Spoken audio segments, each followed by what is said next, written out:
মুখ্যমন্ত্ৰীৰ আমাৰ CM ট্ৰিপলে আত্মনিৰ্ভৰ অসম আঁচনি মুখ্যমন্ত্ৰীৰ আত্মনিৰ্ভৰ অসম আঁচনি এই আঁচনিৰ জৰিয়তে প্ৰতিজন যুৱ ব্যৱসায়ী বা যুৱ উদ্যোগপতিক আমি 2 লাখ টকাকৈ আৰ্থিক সহায় আগবঢ়াওঁ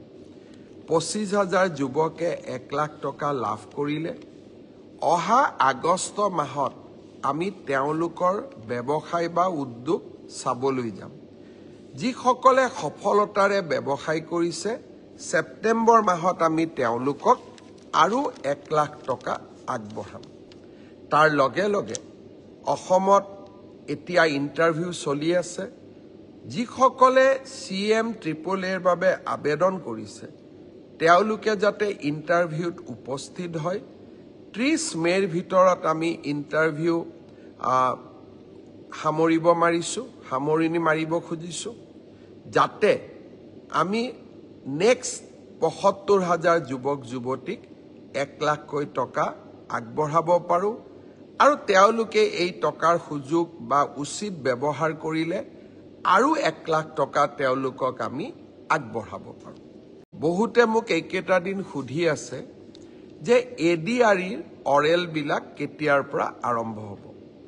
আপোনালোকে জানে যে ADREত বিশেষ কেইটামান পৰীক্ষা অনুষ্ঠিত হৈছিল প্ৰথম আছিল গ্ৰেড 3 ড্ৰাইভাৰ ষ্টেনো আৰু ইলেক্ট্ৰিচিয়ান অৰ্থাৎ APDCLৰ কাৰণে আজি আমি সিদ্ধান্ত লৈছো যে গ্ৰেড 3ৰ কাৰণে কম্পিউটাৰ টেষ্ট ড্ৰাইভাৰৰ কাৰণে ড্ৰাইভিং টেষ্ট ষ্টেনোৰ কাৰণে ষ্টেনোৰ ব্যৱহাৰিক টেষ্ট আৰু ইলেক্ট্ৰিচিয়ানৰ কাৰণে ইলেক্ট্ৰিচিয়ানৰ স্কিল পৰীক্ষা কৰাৰ যিটো পৰ্যায় তাক আমি 15 জুনৰ পৰা আৰম্ভ কৰিম আৰু এই সমগ্ৰ ব্যৱস্থা আমি এটা মাহৰ ভিতৰতে সম্পূৰ্ণ কৰিম ঠিক তেনেকৈ চতুৰ্থ বৰ্গৰ পৰীক্ষাত পাছ কৰা প্ৰাৰ্থীসকলৰো অৰেল আমি 15 জুনৰ পৰা আৰম্ভ কৰিম আৰু এমাহৰ ভিতৰত ইয়াক আমি সম্পূৰ্ণ কৰিম অলপ আজি বা কালি বা পৰহি ৰাজ্য চৰকাৰে আপোনালোকক আনুষ্ঠানিকভাৱে দিন আৰু বাৰ আপোনালোকক জনাব যিসকলে লিখিত পৰীক্ষা পাছ কৰিছে তেওঁলোকে এতিয়া কম্পিউটাৰ টেষ্ট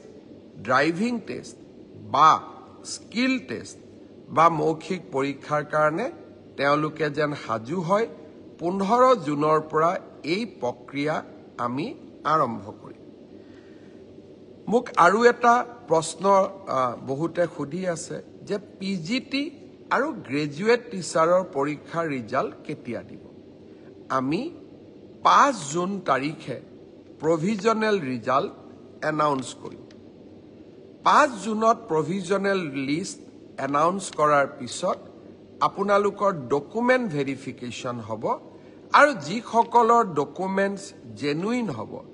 তেওঁলোককে আমি চূড়ান্তভাৱে পৰীক্ষাত উত্তীৰ্ণ হোৱা বুলি ঘোষণা কৰিম অৰ্থাৎ পৰীক্ষাৰ ৰিজাল্ট কেতিয়া দিব উত্তৰ 5 জুন তাৰিখে দিব